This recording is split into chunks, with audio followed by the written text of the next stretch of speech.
If you struggle with shyness or social anxiety, check out our free No BS training course with actual useful advice you can do from home. None of that just get out there nonsense. The link is in the description below. For now, let's get to today's question. The question: what kind of parents cause social anxiety? Answer by Lily George. I've been reading the responses and I have to agree with some of them, but it also had me thinking about myself. I am a socially anxious person. Looking back, I was always anxious even as a child. My mother put the fear of God in me tbh. I was always shouted at and given warnings about my behavior about leaving the house. Not to cause her shame or have to reprimand me in public. Her technique was showing and having a belt in her handbag. Before long she mastered a look and I just knew I was a kind and polite child. You saw me but rarely heard me. I now realize that was part of my mom's sense of perfection. She sent conflicting messages. I had to be the best dressed, but I wasn't allowed to really play because if I did I better not come home a mess, or having ruined my clothes/shoes. Do you know how much these cost me? I'm not like other mothers, so don't you think I'm going to be buying you a next pair. Money doesn't grow on trees. I respect that she worked for her money, and paid a lot for my clothes, but what does a 3-year-old know about money? Everything was an issue, like germs and stuff. Imagine a 3-year-old having a bottle of juice, sharing it with a friend, they put their mouth on it and the child acting all weird about taking it back. I would say I was a precious dolly as a child. To make things worse, my father wasn't really that interested. I don't really remember him being around. Any memories I do have always ended in arguments. And her mood fluctuated depending upon him, which often became quite neglectful. He never had a good thing to say about us. Any work I showed him he was always critical.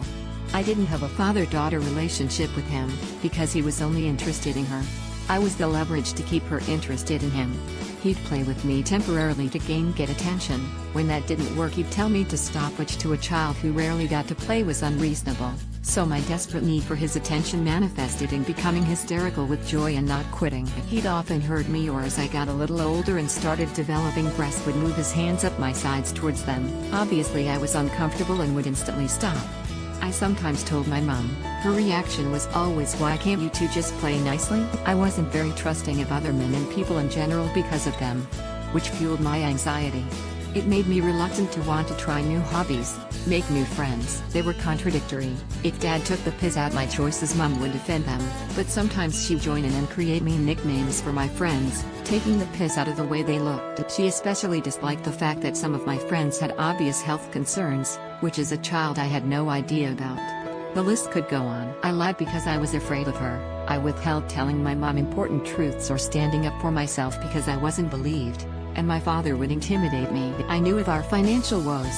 My mom told me all the time, often taking my birthday and Christmas money to pay bills, leaving me with IOUs in my piggy bank. So I was an unsure, nervous wreck all the time, a prisoner to their dysfunctional relationship and trapped in my ever-growing self-doubt. A complete and utter mess. Answer by Beverly Longoria. Parents who are always right, don't allow you to speak or have an opinion, don't believe in you, shut down every dream you have by telling you, well, we can't afford for you to go to school, telling you you will never make it on your own, not allowing you to have friends because your friend is from a divorced family, telling you you aren't good enough for people because they come from money and you don't care or try to go to competitions out of town because they can't afford the gas, make you nervous that if you are sick it will cost them money, so having to hide your illness, being afraid to have friends over because they may cost your parents money by eating more food, feeling guilty that you made the cheerleading team and the uniforms will cost money, being nervous always because you didn't know what kind of mood they would come home in, feeling responsible for being a kid and costing them money.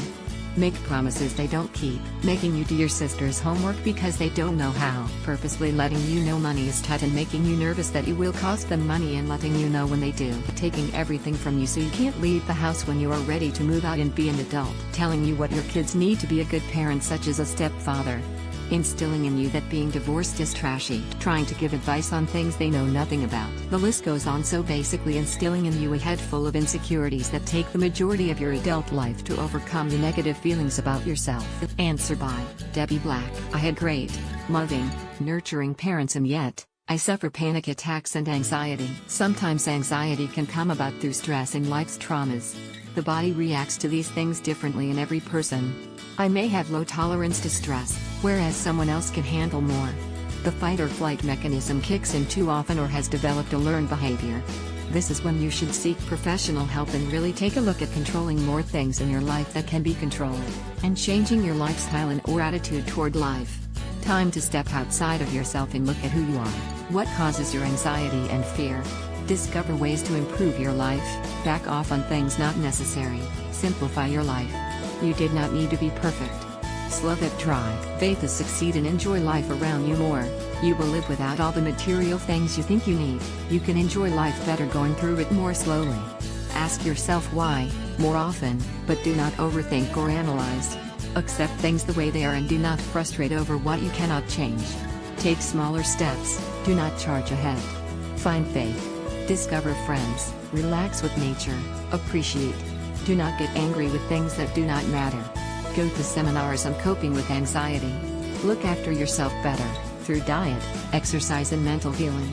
This has helped me, along with anti-anxiety meds. I have been coping well for over 25 years and love my life because I did seek change.